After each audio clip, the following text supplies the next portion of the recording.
Hey guys, Stan Sullivan, and welcome to my second channel, Simply Easy Homesteading. Now, for those of you that don't know, my family and I live on a quarter of an acre. We like to be as self-sufficient as we can possibly be. So, we keep chickens and we keep rabbits. You'll see that little guy hopping around the yard here around us every now and again, if you keep your eyes open. And we also do a little bit of gardening. I don't consider myself a master gardener by any means, but I just dabble a little bit. When we first moved into this house, we weren't quite sure how long we were going to stay in it. Our plans were kind of up in the air, but we did want some garden beds. And so what I did is I just took some scrap 1x4s that I already had in my shop, and I made some cheap and easy garden beds. And those are the ones that I see here. Now, we live in Central Florida, and so 3 years in Central Florida is more like 5 to 6 years up north because we have 2 growing seasons per year. So these garden beds get a lot of use. So these 1x4s, completely untreated lumber, lasted quite a while. I'm very impressed with how long they lasted. But as you can see, as I tear these things up and move them out, carpenter ants have gotten to them, and then just rotting of the wood through the course of time has kind of taken its toll, and they were falling apart. So I need to replace these, and I'm actually going to replace them with some 2x material just to make them a little bit more sturdy. Now, I know I get some questions oftentimes, which is how do you replace garden beds, raised garden beds like this? Because it becomes so hard. Do I have to remove the dirt from the area and then replace the garden bed?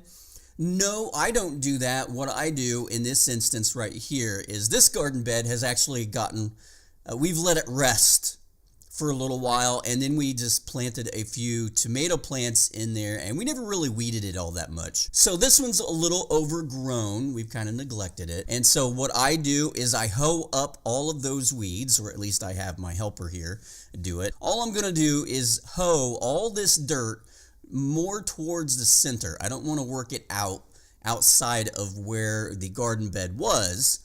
I want to work all of it towards the center, and then we're going to just pull the weeds out of it. Now, what I am replacing this garden bed with, the 2x material, it's actually a 2x8, and it's actually going to be deeper than the current garden beds. So once I get all this taken care of and get the new garden beds in place, I am actually going to have to add some more material here because it is going to be a deeper garden bed. Oh, and you see over there on the right side next to us, the vertical garden planter. I did that as a collaboration with another YouTube creator here on YouTube. If you want to check out that build, you can check out my main channel. It'll be over there. If you check the description down below, I will have a link for that. And of course, everybody needs the tiniest of helpers to supervise, just in case daddy's getting in trouble.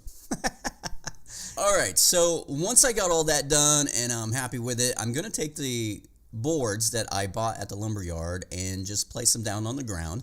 And then I'm going to mark the halfway point on 2 of these boards. Now, I am actually building 2 garden beds today, and so that's why I have 4 of these boards sitting there. The other 2 are going to be the long side of the raised garden beds, and so they don't need to be cut in half.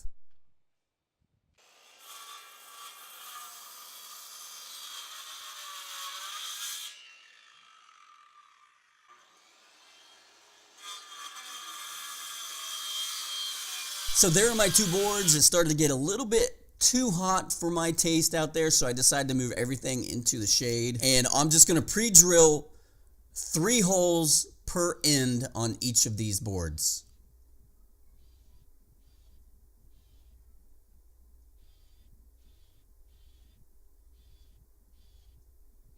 Now I'll bring in the short side, match up the long side, and these are 3-inch screws that I am using. They're deck screws, zinc coated. Now I only put 2 screws in per side here, but you can do a 3rd one if you feel it's necessary. Sometimes if I'm working with warped boards or something like that and I'm wanting to bring all of the ends together, I will use a couple more screws just to hold it straight.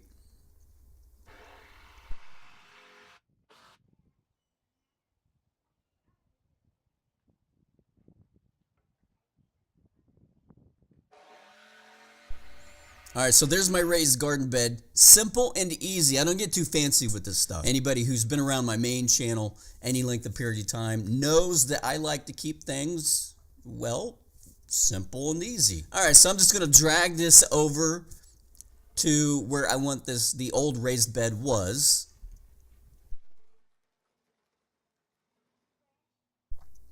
And then I'll just pile up the dirt a little bit more into the center. And then once I'm done with that, I will carefully, very carefully, lower the new raised garden bed over the top of that. Smooth out the dirt a little bit, and of course, as I said earlier, this is a deeper raised garden bed that we have here, so I'm going to have to add some material. Remember earlier I said we keep rabbits? Well, this little guy here, we don't eat.